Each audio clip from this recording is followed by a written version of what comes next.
Isa na namang umaga na puno ng pag-asa mula sa salita ng Diyos.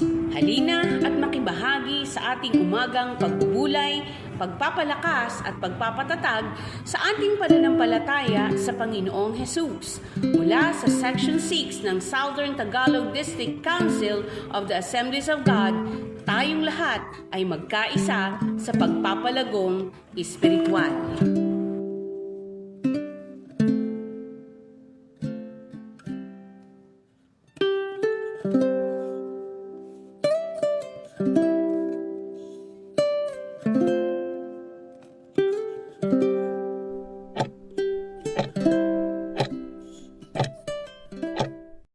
Sa pumuling mapagpalang araw sa bawat isa sa atin. Salamat sa Panginoon sa araw na ito, sa Kanya pong biyaya, sa pag-iingat, sa kalakasan,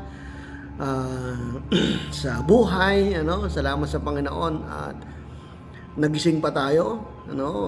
Malaking blessing na tayo ay nagigising pa. Panibagong buhay, panibagong hamon, siyempre, at siyempre, panibagong pag-asa mula sa Panginoon.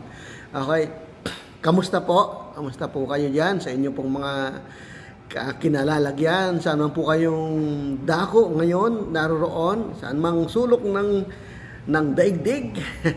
sa lahat po ng mga naabot ng atin pong programa dito sa atin pong sa bansang Pilipinas, at kung kayo man po ay nasa ibang mga bansa, yan, ang amin pong pagbati, ang aking pong pagbati para sa bawat isa sa atin, at ang aking pong laging dalangin, ang pag-iingat ng Diyos ay sumaating lahat. Okay? So kayo po ay tuloy tayo sa ating pong pag-aaral sa aklat po ng Pilipos. So, ngayon ay pag-aaralan natin Philippians chapter 1 verse 12 to 14. Philippians chapter 1 verse 12 to 14. Sabi po dito, ibig kong malaman ninyo mga kapatid na ang nangyayari sa akin ay nakatulong ng malaki sa ikalalaganap ng mabuting balita. Nalaman ng mga bantay sa palasyo at ng iba pang mga narito na ako'y nabilanggo dahil sa pagiging tagasunod ni Kristo. At sa karamihan ng mga kapatid ay lalong tumibay, at ang karamihan sa mga kapatid ay lalong tumibay sa kanilang pananalig sa Panginoon. Hindi lamang iyon, lalo pang lumakas ang kanilang loob na ipangaral ang salita. Okay. So pag-uusapan po natin ngayon ay the Paul's chain. Okay. The Paul's chain. Okay, ang mga tanikala ni Pablo. Okay. So ang ating pong pinag-aaralan sa Pilipos, nandun po isulat ni Pablo, and of course, ang sinulat isulat ito ay nung sa panahon na siya ay nasa bilangguan. Okay? At ang kanyang sinusulatan ng mga taga-Philippians, Philippians ay isa sa malapit sa kanyang puso. Of course, yung lahat ng kanyang mga mga in-established ng mga churches ay yun po yung lagi sinusulatan niya, pinapahayag niya kanyang damdamin, kung may mga problema ay hindi siya nag-atubiling puntahan kung kakayanin. At yung mga during sa kanyang sa bilangguan, yung mga prison epistle ni Paul ay talagang hindi siya nagkakasaya ng oras o panahon. Kapag may problema ay nagsusulat siya, kapag mayroon siyang gustong iparating ay sinusulat niya. Okay, so and isa ito sa kanyang mga pinundar na mga gawain sa Philippians. Actually, sa Philippians dito ay nagganap yung ito yung bunga Yan, kung babalikan natin yung history sa book of Acts, kung hindi ako nagkakamali. Right? Ito ang bunga ng Macedonian call, yung Philippians. Okay, so balik po tayo. So the Paul's chain. So sinulat niya ito nung siya ay nasa bilangguan. Okay? At siyempre, again, hindi maayos o hindi madali ang kanyang kalagayan. Pagkamat siya ay maaring sa panahon yun ay house arrest ang kanyang kalagayan, pero siyempre may limitasyon pa rin yun. Pero may mga nakakapunta sa kanya, malayang nakakadalaw, so ganyan yung kanyang kalagayan. But in reality, siya po ay nakabilanggo. Okay? The post chain. Pero ang magandang bagay na makikita natin kung paano si Paul ay nakatinikala, pero naging way yun. Okay? Naging way yun para mas lalong ang salita ng Diyos ay lumaganap. The post chain is chain for the gospel. Okay? Chain for the gospel. Okay? So, yung kanyang pagkabilanggo ay dahil sa pangaral ng mabuting balita. At ang magandang bagay, ang magandang bagay dito, siya ay nakatanikala, subalit nagamit yung kanyang pagkabilanggo para mas lalong lumaganap for the advancement of the gospel. The post chain ay naging advancement ng gospel. So, yun ang kanyang sulat.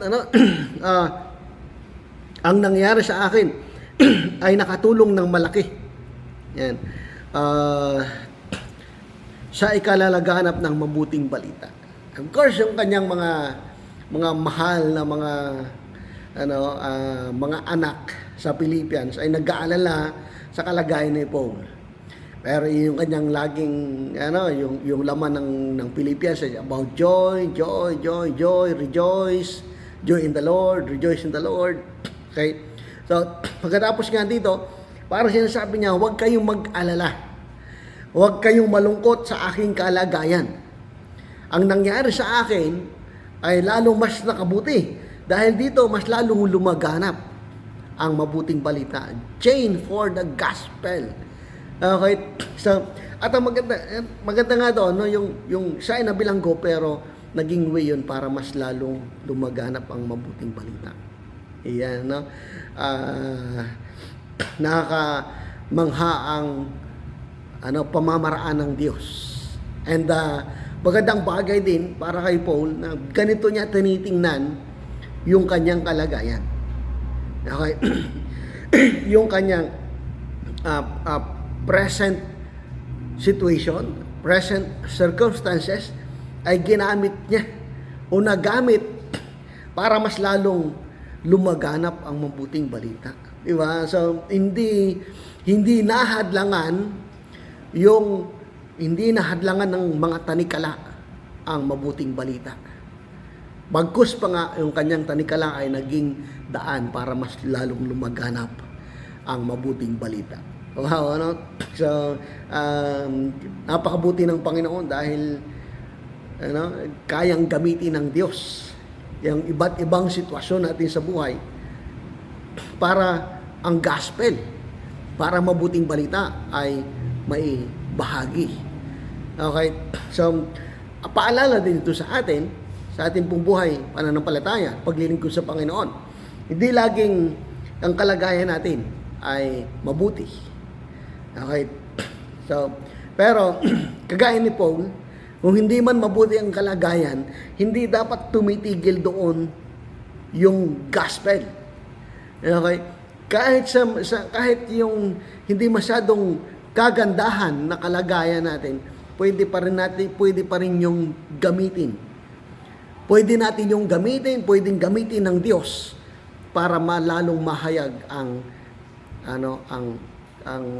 kaluwalhatian ng Panginoon. Mas lalong mag-glorify ang Diyos. At siyempre, yung gospel ay lalong sumagana o lumaganap. Kakaiba yung kanyang kalagayan.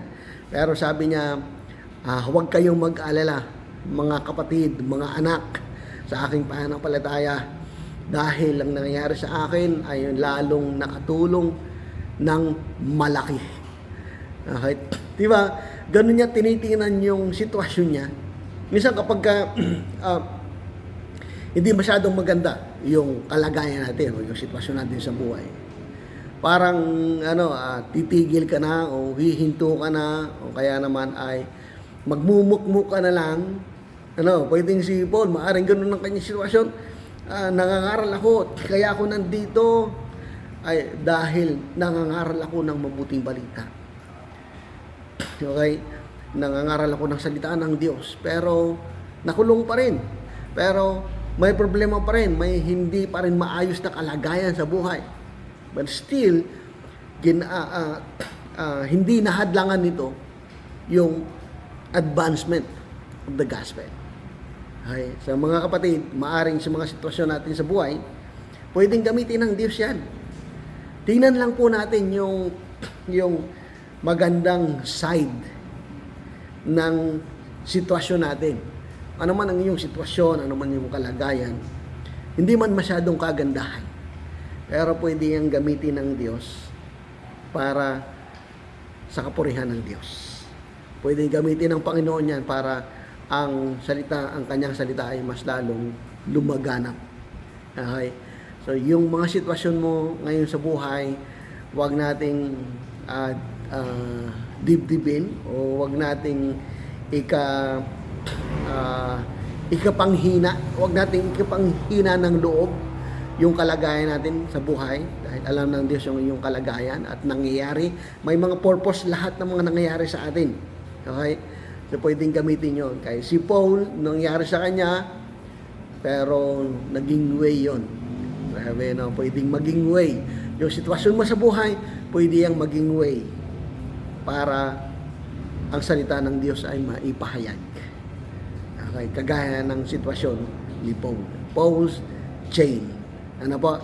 So, yung po ang paalala ng Panginoon sa atin, sa oras pong ito, so, susunod po ay pag-aaral pa po natin yung iba pang mga nangyari kay Paul sa kanyang tanikala. Okay? So, salamat po sa Panginoon sa inyong pagsama at dalangin namin ang pag-iingat ng Diyos ay sumaating lahat. Saan man po kayo, ano man po inyong kalagayan, kung umabot kayo sa hanggang sa dulo ng ating pong programang ito, kung mayroon po kayong mga panalangin, mga prayer request, kahilingang panalangin sa Panginoon, pwede po natin yang pagtulong-tulungan para maidulog sa Panginoon. Malaking bagay po na tayo ay sama-samang nananalangin. Okay, so pwede nyo pong i-comment dyan sa atin pong comment section, o kaya pwede nyo pong i-PM yung ating page. Kung kilala nyo po kami personally, sa inyong mga pastor, ay pwede nyo po kaming i-message para po kayo po ay maisama namin sa panalangin. Ano po? So, ayan. So, mihiling din po ako. Yan, mihiling po kami. Kung umabot kayo sa dulo ng programang ito, pwede nyo pong follow, paki-like po, paki-comment po yung ating pong page. Yan. At paki-share na rin po. So, konting lambing na. So, sa Panginoon uli at patuloy tayong pagpalain ng Panginoon. Tayo po ay manalangin. Aming dakilang Diyos na makapangyarihan sa lahat. Nagpapasalamat po kami sa iyong biyaya, sa iyong pagpapala, Panginoon, sa amin.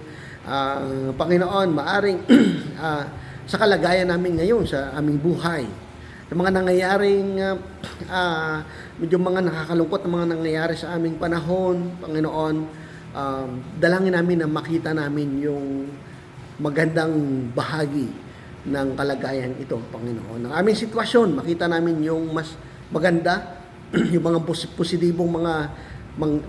positibong mangyayari sa amin o nangyayari, Panginoon, sa amin. Kahit po hindi masyadong kagandahan, subalit kami po ay nagtitiwala na ang mga sitwasyon namin ngayon na pinagdadaanan ay isang paraan, maaring isang paraan para mas lalo kang maluwalhati sa aming mga buhay. Panginoon, tulungan mo po kami na huwag panghinaan ng loob, At sa halip ay lalo kami, Panginoong, mahamon at ma-encourage sa mga sitwasyon namin, Panginoon, na aming pong mga pinagdadaanan. Panginoon, salamat po ng marami sa araw na ito.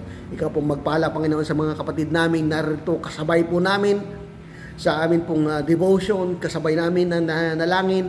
Mayroon po silang mga kahilingan, mayroon silang mga panalangin. Panginoon, hiling po namin ang iyong biyaya, ang iyong pagpapala, ang iyong kapangyarihan ay dumaloy, Panginoon, ng sumagana sa bawat isa. Kung mayroon man po sa amin may mga sakit at karamdaman, sa pangalan ni Jesus, ang biyaya ng kagalingan ay dumaloy sa bawat isa sa atin. Lord, salamat po ng marami.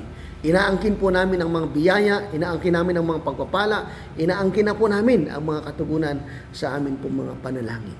Salamat po ng marami. Pinagkakatiwala namin sa iyo ang araw na ito. Ito po dalangin namin sa pangalan ni Jesus. Amen. Marami pong salamat and God bless us all. Ingat po tayo palagi.